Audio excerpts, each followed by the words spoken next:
পরিচালিত হয়। এই দেশের রাজনৈতিক নেতারা, মন্ত্রী, মিনিস্টার, আমরা সেই সাধারণ মানুষের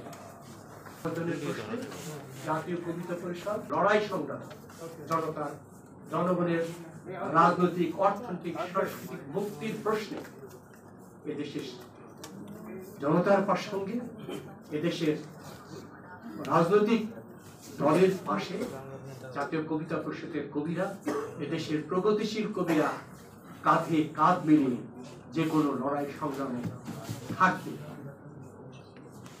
প্রয়োজনে এদেশের কবিরা Mayakovsky, Pablo Neruda, Louis Aragon, Nazim Hikmet তাদের মতো আপোষ করবে না। বন্ধুগণ, জাতীয় কবিতা পরিষদের পক্ষ থেকে আজকে আমি আহ্বান জানাতে চাই যে একটি ঐক্যবদ্ধ রাজনৈতিক প্ল্যাটফর্ম তৈরি করে একটি অবাধ সুষ্ঠু নির্বাচনের মধ্য দিয়ে একটি জাতীয় সরকার প্রতিষ্ঠার মধ্য দিয়ে এদেশের মানুষের অসাম্প্রদায়িক গণতান্ত্রিক রাষ্ট্র প্রতিষ্ঠা, সেই প্রতিষ্ঠার জন্য আপনারা ঐক্যবদ্ধ হন এবং আগামী দিনের প্রয়োজনীয় লড়াই সংগ্রামের জন্য প্রস্তুত হন। আমি এই বলে শেষ করতে চাই।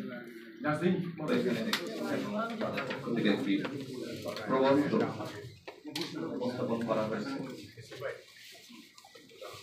এখন আমরা এমন একটি সময়ে আমরা আছি, আজকাল কথা বলতে আসলে ভয় লাগছে, কারণ আমাদের প্রধান উপদেষ্টার ফেসবুক পেজ থেকে এক ধরনের হুমকি তো আমাদের কাছে আছে। আবার অন্যদিকে আমরা তিনি যদি পদত্যাগ করেন সেটিও আসলে আমাদের জন্য একটি দুর্ভাগ্য।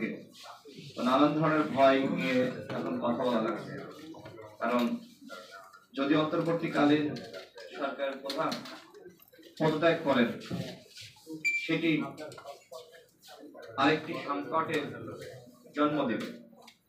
আমরা চাই না বাংলাদেশে নতুন কোনো সংকট আবারও আমাদের সামনে আবির্ভূত হোক। সেই সংকট সমাধানের লক্ষ্যেই মূলত আজকের এই আলোচনা সভা, যে কিভাবে এই সংকটকে উতরিয়ে নতুন বাংলাদেশ গঠন করা যায়। আমরা বিভিন্ন সমস্যার কথা এখানে শুনেছি।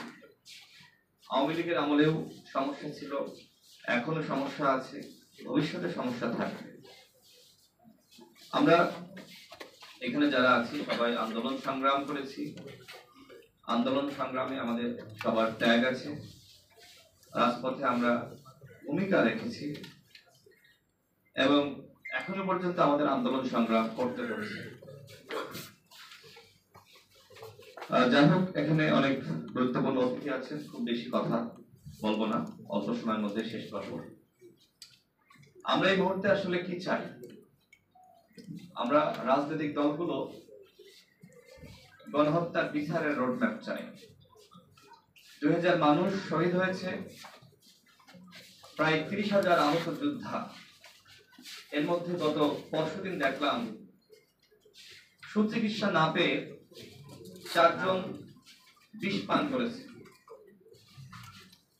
ঘটনা আসলে কতটুকু সত্য মিথ্যা জানি না, কারণ পরবর্তীতে আমার খবর দেখলাম যে তারা কথা না বলে হাসপাতাল থেকে বের হয়ে গেছে।